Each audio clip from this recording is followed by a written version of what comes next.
Okay, this is my 1999 Ford Ranger 4x4 off-road,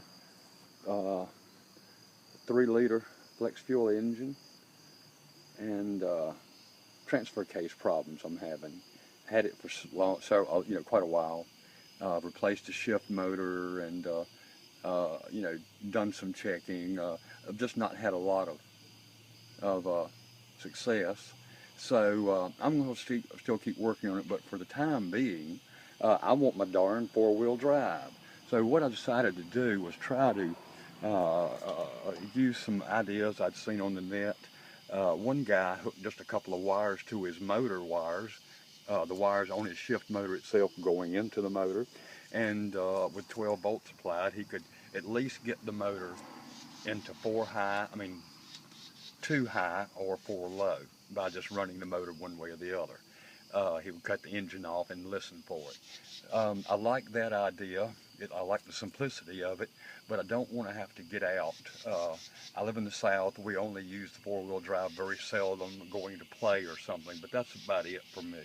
So I've put locking hubs on it, manual locking hubs on this thing, so I thought maybe a PVC might be the problem, and or the vacuum hubs. But the system, sure, if you maintain it, if it should work properly, great. If that's what you want to do, maintain things. I would like to have my system working properly, and I may keep working on it and see if I can get it once I get more information. There's not as much information for 95 up. Okay, so here's what I came up with. Since I could move the motor by applying 12 volts and reversing it with a reversing switch, double pole, double throw, momentary reversing switch, then if I could tap into the logic wires and possibly get a light to come on when it was in each gear. So just fooling around, I went to the junkyard, and I didn't want to take my original plug and cut it up, so I bought another one, and from the same vehicle. And interesting thing, now this 90 here is where the wire comes through the floor. This 90 is in the floor, and like this, pointed towards the door. It comes pretty much straight towards the door.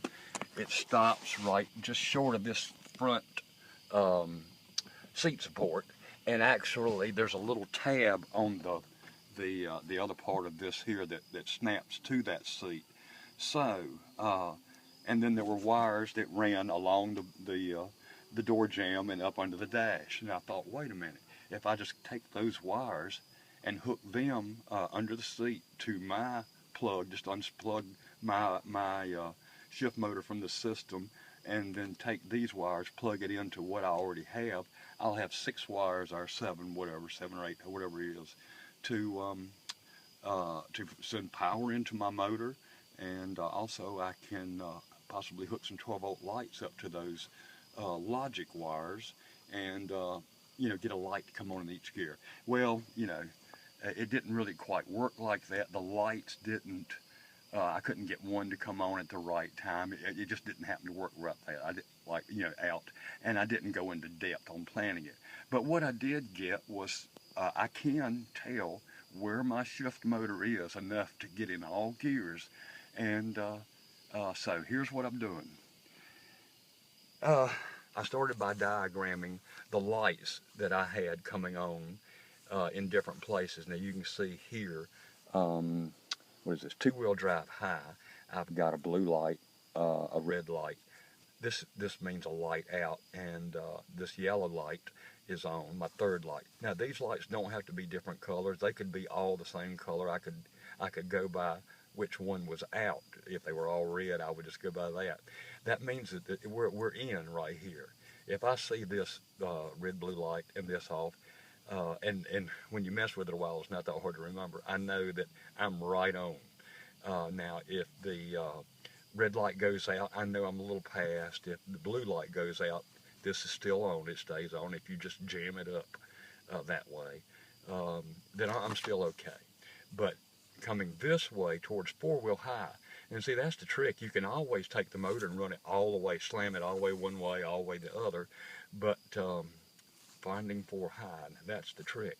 So I noticed as I come towards 4 high, bumping it with my little switch here, um, uh, this is what I got. I got blue, no red, green, and then I've got yellow. Actually, I'm using a green bulb.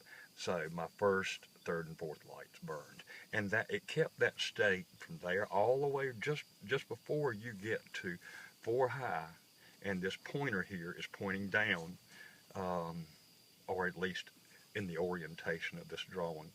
Um, just before you're in the right position, this last light goes out. And when you get into the proper position, this red light will come on. Now, that keeps this state all the way around, almost into 4th gear. So what I have to do is bump up to it, and when the light first comes on, that's it, I'm there. Now, the shift, when you turn that thing by a pair of pliers, you'll notice it kind of pops into position. So that helps me catch this point right here. It's not that hard. As I'm coming this way, one time when I bump it, it'll pop up. That's it. And I'm there. When I'm getting here, just before there, now this last light goes out. If I happen to hit here, that's not close enough. I've got to bump it again. And my feeling was I should go back and try again, because if I bump from here, maybe I'll go too far. But it just hasn't worked out like that. Even if I get this close, the next bump, I'm there. All right, I may use too for my power for the switch here. I may, before I bring power to the switch to go to the motor and the lights, I may put a switch on that so that I've got a way to cut this system off. The lights won't be on all the time, except when I'm using my 4-wheel drive. Okay, so here we go.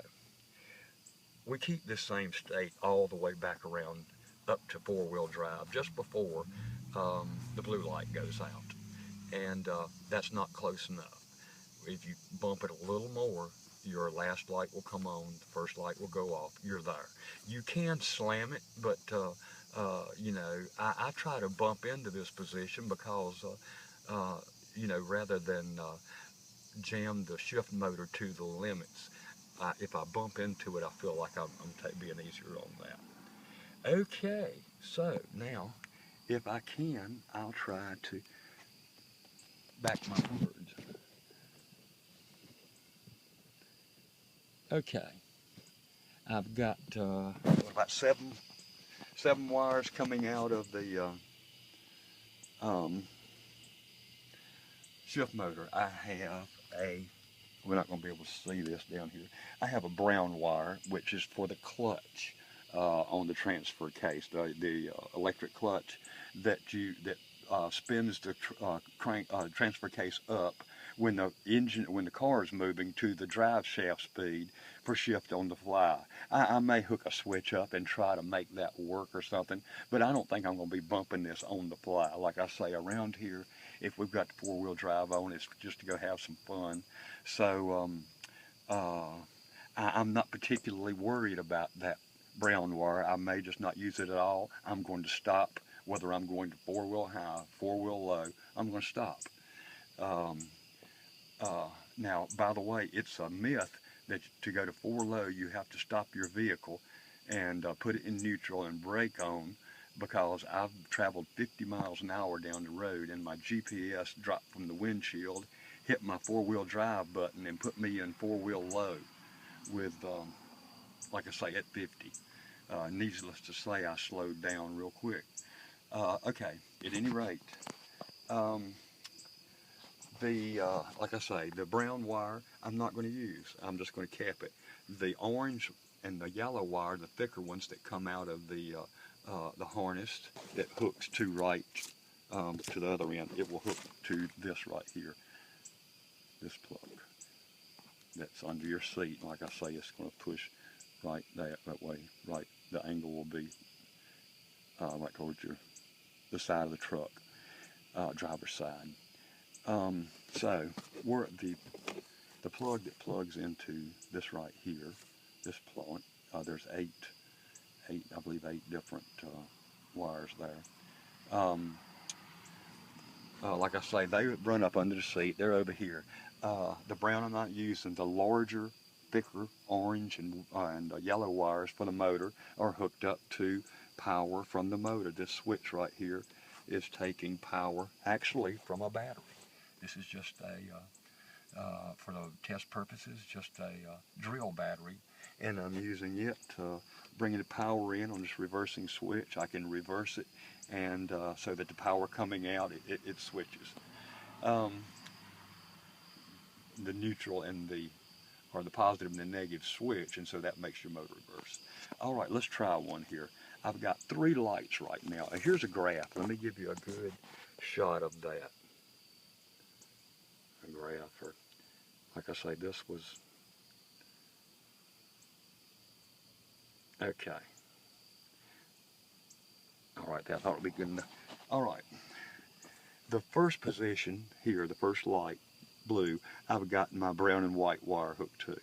The next light is a red, and I've got my orange and white wire hooked to that. The next one is my green light, and I have white hooked to that. And then I have one more green light over here. I'm going to call that yellow because that's what it is in my diagrams. And I have it hooked to the violet. And the last wire, the yellow and white stripe, I have hooked as supply.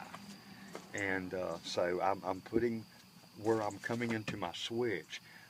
Before the power gets switched, I just tap off of that that positive coming from the battery so that it doesn't change. We don't want it changing polarity necessarily.